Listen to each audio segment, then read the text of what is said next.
नमस्कार जय जगन्नाथ दर्शक बंधु कमेंटेटर अमित रोशन गणने स्वागत करने चाहिए पुणी थे मोर समस्त अगणित क्रिकेट प्रेमी मान रौप्य नगरी कटक जिलार आउ एक सर्वप्रथम क्रिकेट टूर्णामेंट यही tournament Odisha tennis ball cricket मानचित्र में निजर नाम उल्लेख कर सारी प्रसिद्ध इतिहास रचना करने जाऊँगी क्रिकेट टूर्णामेंट जो जय हिंद क्लब बॉयज द्वारा आयोजित 9 वर्ष को अतिक्रम कर 10 वर्ष में पदार्पण कर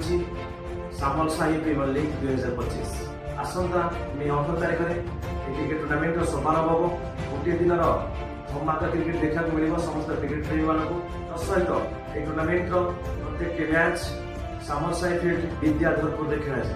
सहित दर्शक बंधु आपण जो भी थे आपंकर channel voice of cricket Odisha माध्यम सीधा प्रश्न देखिपारे सहित जय हिंद क्लब बॉयज समस्त सदस्य भाई धन्यवाद देवाक चाहिए voice of cricket Odisha channel को इनवाइट कर चाहिए टूर्णामेंट की सफलतार शेष में पहुंचू सफल मंडित हो जय जगन्नाथ थैंक्स ए लॉट।